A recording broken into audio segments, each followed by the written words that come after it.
కాబట్టి ఇక్కడ వాక్యము మరొకసారి ఈ విధంగా అంటుంది. చూడండి ఒకసారి రోమిలకు రాసిన పత్రిక, చూడండి ఒకసారి రోమిలకు రాసిన పత్రిక 3వ అధ్యాయము ఒకసారి 11వ వచనం చదవండి.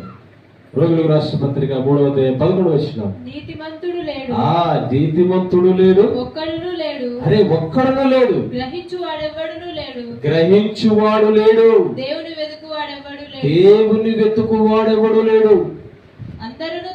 అందరూ త్రోవ తప్పి ఏకముగా పనికి మారిన వారైరి.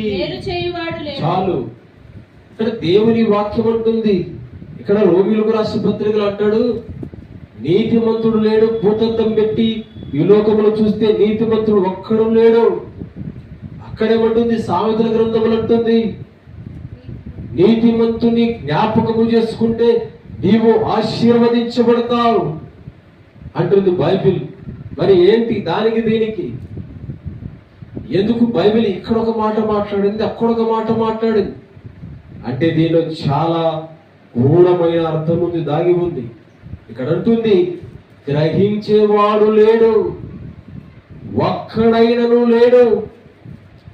అందరూ ఏం చేస్తా ఉన్నారు, త్రోవ తప్పి పనికి మారిన వారైరి అంటుంది బైబిల్.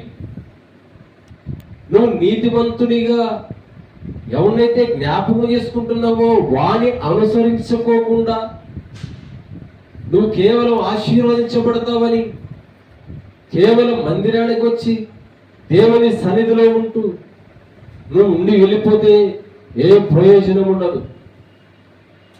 ఇక్కడ అంటుంది వాక్యము, చదువు మరలా.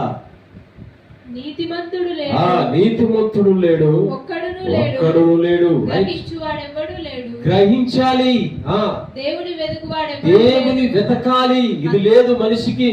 ఎలా నువ్వు ఆశీర్వదించబడతావు, ఎలా నీ కుటుంబము దినదినము ఆశీర్వదించబడుతుంది? ఏమి లేదు నీలో. మొదటిగా నీలో ఏమి లేదు, నువ్వు గ్రహించుకోకుండా ఉంటున్నావు. తరువాత దేవుని వెతకకుండా ఉన్నావు. నువ్వు ఎలా ఆశీర్వదించబడతావు? పాత నిబంధన గ్రంథంలో అబ్రహాము గారిని జ్ఞాపకం చేసుకున్నాం. చూడండి, అదే అధ్యాయంలో 3వ వచనంలో చివరిలో చదువుకుంటే ఒక వాక్యం చదువు. 4వ అధ్యాయం చదువు. 4వ అధ్యాయము 2వ వచనం.